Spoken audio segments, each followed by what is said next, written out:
Welcome back to another episode of Kicked, your journey through the wacky, wild, and wonderful world of gaming on Kickstarter. I'm your host, Amy Elise Breiter, and without further ado, let's get started with this week's picks.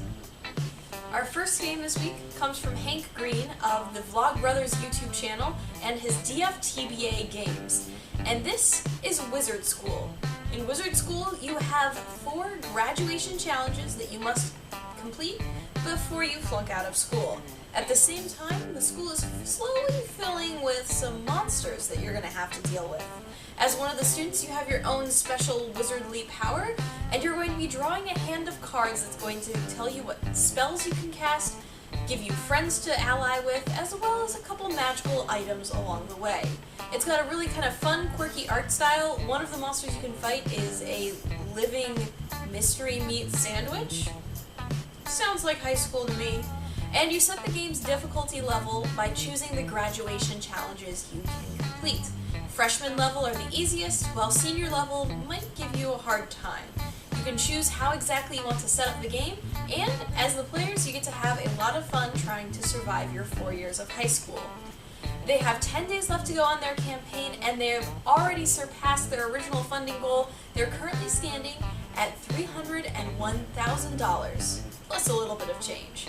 If you're interested in Wizard School and would like to cast some magic spells, you might want to give this one a look. Our next game is the Game of Nodes. In the Game of Nodes, you gain territory or you die? It's an augmented reality territory control game, and I apologize for the Game of Thrones pun.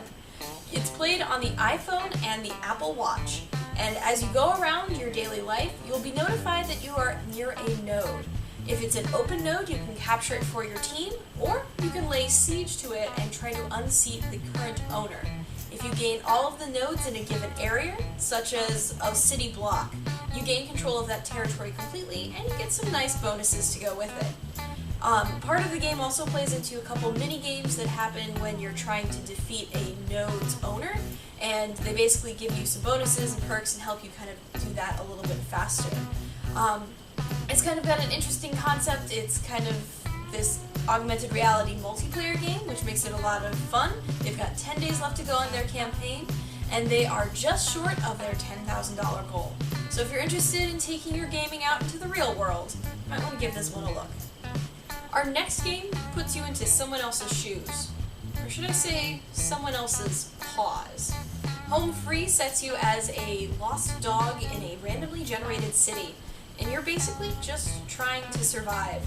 You can choose from a variety of different breeds, each with its own variations in markings and appearance, so you can kind of create your own personal pet, if you will.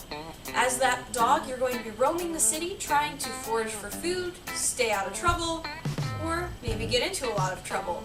You have various options in how you want to go about playing, as you can beg for food, outright steal it, or you can just forage in the trash cans, whatever floats your boat.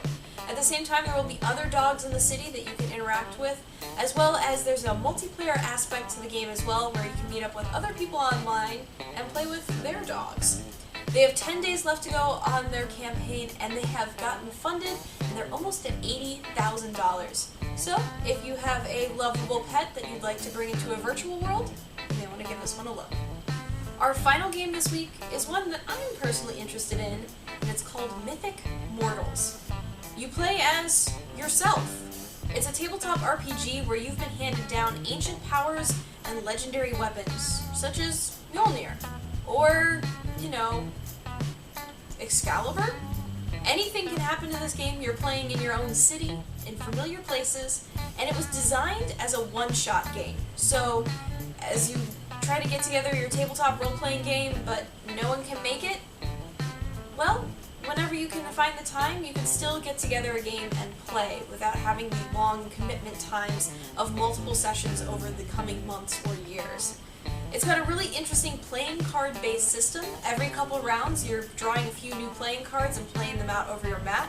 The suits tell you what powers you get for those rounds, and the number tells you exactly how powerful those powers might be. It's kind of an interesting mechanic to keep things fresh and fun, especially over such a short period of time. They have already reached their funding goal and they're just short of $3,000, but they've got 15 days left to go on their campaign. So if you're like me and have a love of mythology, you may want to give Mythic Mortals a look. Those are all the games I have to cover for this week, but I will see you in 2 weeks for our next episode of Kicked. If you have a suggestion you'd like to see on a future episode, leave that one in the comments below and let me know what you thought about this week's games. As always, you can also find me on Twitter at AEBrighter, and while you're there, you might as well check out invisible_gamer as well. That's the site that this show is part of, and you can also find us at invisiblegamer.net. Thanks for watching, and I'll see you next time on Kicked.